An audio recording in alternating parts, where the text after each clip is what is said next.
My dad just opened his 50th birthday card, and truthfully, I probably could have just bought him one.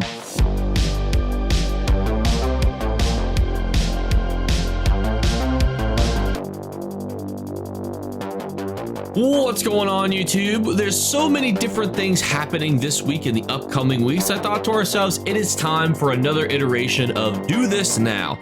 Now, this is going to be a bit of a special episode because generally I like general tips. Hey, everybody go do these things, but there is going to be a divide between PC and console just due to update 47. So keep that in mind as we go through the video, but I put timestamps in, so please like and subscribe. And now let's talk about all the things that you should do in this time period. This first tip is a little bit general, but a lot of you guys were getting tons of alliance points during mid-year mayhem. But this is also a reminder too that there's 12 days left on the traditional campaign and 6 days left on the below 50 campaign.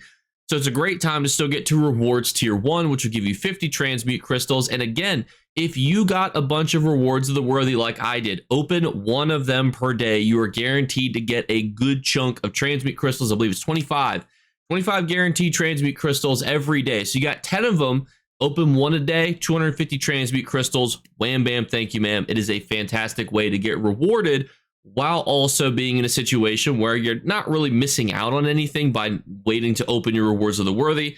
Again, you can still pull them out of your mail. You don't have to let them sit in your mail. They could be in your inventory on a random character. Pulling them out again, one at a time, once per day, will get you a lot more value. Another thing worth considering is that a lot of us got those key fragments inside the Imperial City, but the Imperial City was a bit of a spooky place. The Imperial City has gone back to being desolate, so now you can head back inside the Imperial City, especially during weekdays, without having to worry, and you can easily access those vaults if you want to cash in for some alchemy satchels.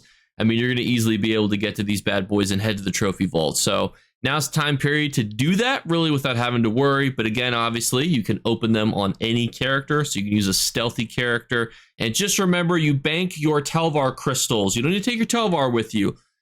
Don't take your Telvar out there with you. Don't be that guy. Put the Telvar in the bank. You probably got some from Rewards of the Worthy, maybe some Zeals and Xanathar pouches you opened. Don't just be walking around all wimbly-bimbly with it. We also have 16 hours left for the Valken Scoria Arms Pack, which means that City of Ash 2 has just a little bit more time for you to be able to farm it before you're able to not get the actual Valken Scoria monster style. We do, however, have a new one coming in, so Engine Guardian is going to be taking over for a quick 5-day period. This one, unfortunately, already has an opal version of it, and I think that really kind of hinders the value. But it comes from Darkshade Caverns 2, which is not known for being overly difficult. However, if you are interested, I would use this as an opportunity to buy Valken Scoria. At one point on console, it was as much as 2 million gold. I'm seeing listings as low as 400k gold right now. So if you want to buy the actual helmet itself, is a great time to do so, as well as the shoulder. It's only going to go back up in value. It'll probably be at least a year or two before we see this style come back again. Next up is an interesting quandary that has been posed a ton inside of my comment sections. Most of you guys have completed the Golden Pursuit and got those attunable stations. And you're like, Jake, what should I attune these stations to?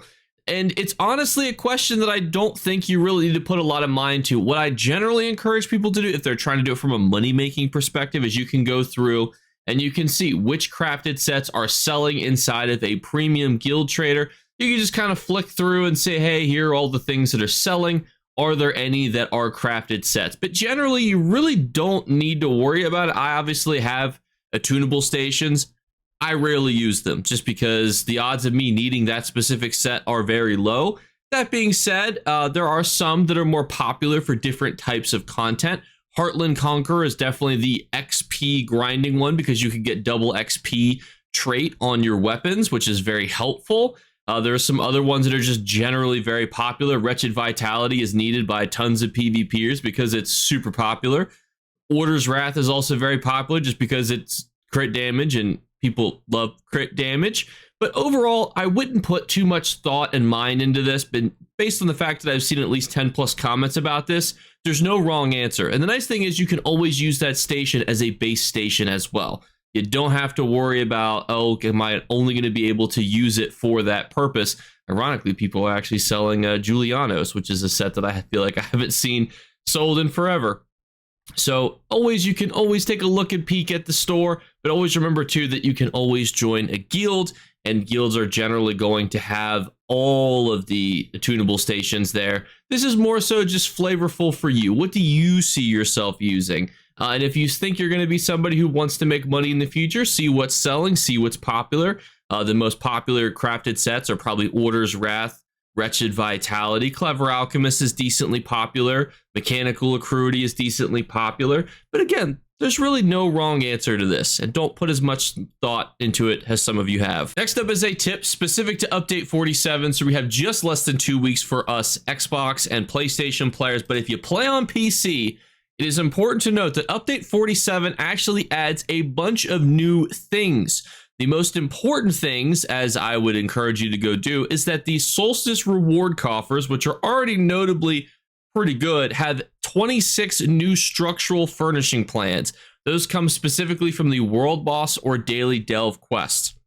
Now, some of the new stuff is going to be specific to the Withering Wall event, which is not out because it's going to be its own event. It's just important to note that as this is a new thing, it's going to be worth significant amounts of gold, meaning that if you take the time to do some Solstice daily farming again, which a lot of people have taken a break from, there are so many ESO events, PvE ones, PvP ones, and farming Solstice daily coffers didn't become like a really important thing to do, and now it has a really good purpose again. And if you do play on console, what a lot of people will do is that they will pre-complete all of the quests, turn them in once the patch has been completed across all of their characters, and see if they could get any of those day one furnishing plans. By doing that, you're just rolling for a better chance to get something really good and valuable, because as you know, most furnishing plans start up here in value and they slowly go down over time. So it's something that you want to try to farm when it comes out versus, too much later in the future. Another fun update here is that we are going to have tradable surveys. Now, this is going to be interesting. I don't know how the market is going to be for them because there's a couple types of players. Ones who get surveys and never do them, and those of people who do surveys pretty consistently for materials. It's hard to know what the market is going to look like specifically for these surveys, but it is important to note that surveys are going to be tradable and sellable, but it's going to be, I believe, just the new ones, as those are going to be kind of in the new stackable envelopes. So it's important to note that this is a pretty big change when it comes to the ESO economy. And for those of you who may not know, the next Elder Scrolls Online traditional event, there may always be some sort of loosey-goosey thing going on, is going to be the Undaunted Celebration event. That's going to usually be around mid-September, so I predict it probably will be in around the same time period again. But that'll be a very fun PvE event where it's very rewarding to farm dungeons. You guys actually requested a specific video of which dungeons and trials are the most valuable to farm. For those of you who don't know, dungeons have motifs attached to them. Motifs sell. And during that event too, there's also going to be extra drops and rewards for doing dungeons. So it's an all-around exciting time period to do that. So I'll have a video breaking that down for you. But if you need anything else, you have any other content you'd like to see, reach out to me either in the Discord, in the comments below, whatever's convenient for you. Thank you guys so much again for watching. We're doing our quick 3 giveaway drawings. All you need to do to enter is leave a comments below / like on the video. Both things enter. If you don't have time to leave a comment, just leave a like on the video. Second thing is just make sure you're subscribed. We're less than 150 subscribers away from 33,000 subscribers, so please hit the subscribe button. And thirdly, just look for a hidden word be flashed upon the screen. We have 1 hidden word a minimum per month. It may be on this video, it may be on another video, but there's always one at least each month. So keep an eye out for that. Thank you guys so much again for watching, and I'll catch you later. Bye, guys. You better remember to like and subscribe to Jakeclips. Or you should. I might have to pluck your eyes if you don't. Or, better yet, I'll skip rope with your entrails. Do it now. Subscribe. Ta-ta. Off with you.